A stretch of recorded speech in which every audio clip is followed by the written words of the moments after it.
So today we're going to do a little video on thickening agents. We have arrowroot is one of them, cornstarch is another one, and all-purpose flour. So the most common one is flour. You can use cake flour, bread flour, but all-purpose is used a lot. And what we're going to make today is called a whitewash. A whitewash is used for thickening gravies, like perhaps your grandma did with some of the drippings. Added some flour and cold water and mixed it up and added it to your drippings and thickened up your gravy. It can also be used for thickening up your soups. But there are limitations to just using the flour. Under intense heat, the soup will scorch. But if you use a different kind of thickening agent, your soup will hold under better heat conditions. So here we have about a cup of milk, and we're going to thicken this. First, we're going to bring it to a boil. Here we have a little bit of water, about an eighth of a cup of water. We're going to add a little bit of flour to it.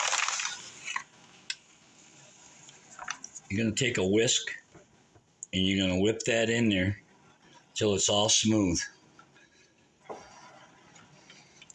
What we're making here is called the whitewash. Some call it granny wash. Basically, what you're doing is you're trying to make a slurry. So if it's too watery, add a little more flour to it.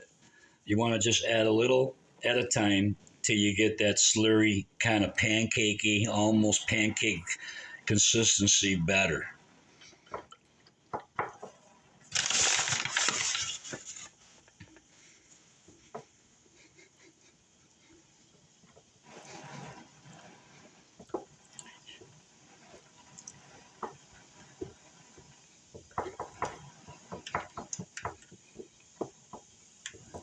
So here we have our slurry. This is kind of like a thick pancake batter. And our milk is coming to a boil.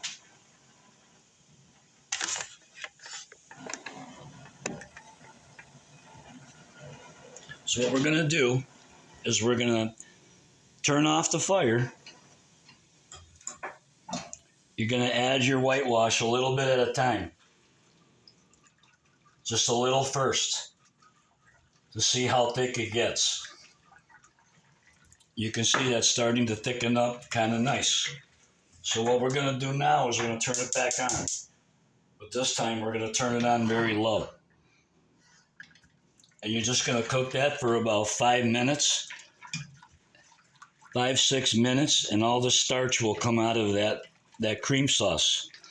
Now to this you can add cheese, you can add anything you want to use in this, you can add to it to make your sauce with. This is just a standard cream sauce.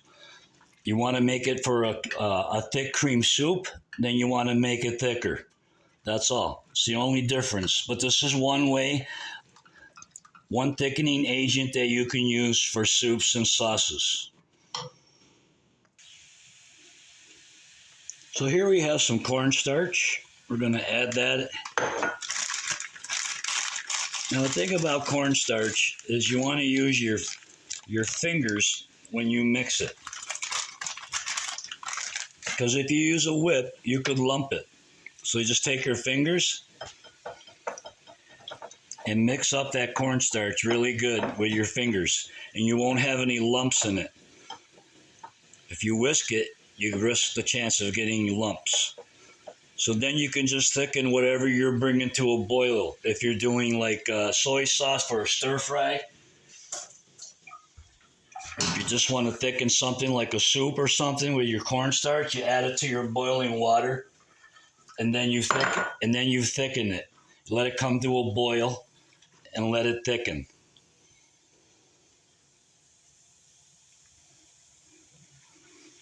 So these are just a couple different ways that you can thicken things with. So the next thing we're going to make is called a roux. A roux is simply butter that has been boiled and the cream separates from the oil. and that oil is put in with flour, and you saute it up a little bit. You cook it in the pan till it gets thick, like a pie dough. You use pieces of that to put into your sauces or soups to thicken it. And roux is what is preferred by chefs like me. So first you're going to boil your butter. So here we have our butter boiling. We're going to boil it just a little bit, but we're not going to let it get nutty in flavor. And you can wave your hand, start to smell the butter get nutty. It turns to brown butter, which is used for a lot of things also. But today we're just making roux out of it. So you want to bring your butter to a boil, but carefully watch it. And you want to just boil it for like 10, 15, 20 seconds. So you get a nice boil on it. And you can tell when the oil is separated from the butter when it settles. So I can tell by just looking at this that it still needs a few more seconds. Like I said, you can wave your hand to smell if it's getting nutty. I can smell that butter. It's starting to get a little, barely a little nutty kind of smell to it. So now what we're going to do is we're going to let this cool.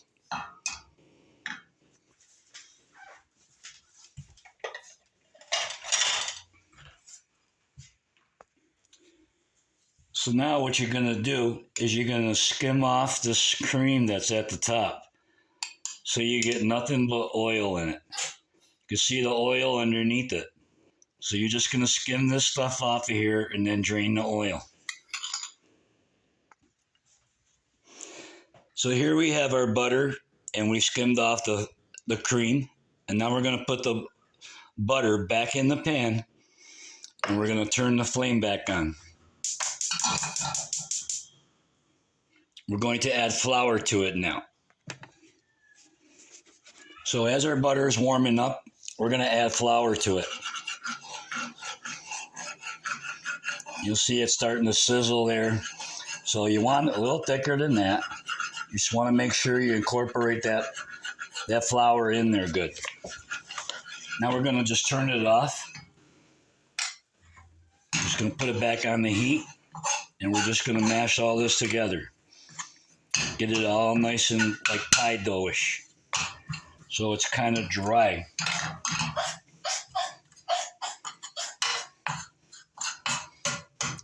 Now, keep in mind this is still on the hot burner, so it's going to continue to cook. So now we're going to turn it back on once we got this all together real quick. Put it on low, and we're just going to stir this up for another few seconds. Okay, there is your roux. When you want to thicken something, you will take this, not hot, but cool, and you'll add little pieces of this into your boiling liquid to thicken it, whether it's your soup or cream sauce, whatever, chicken broth, beef broth, whatever you're going to thicken. This is your roux. This is how chefs make roux. When you cook it a little bit, the starch kind of comes out a little bit, and it holds together real nicely after. And you can take this and freeze it, take it out and thaw it when you want it for later or the next day, or you can just keep it in your fridge.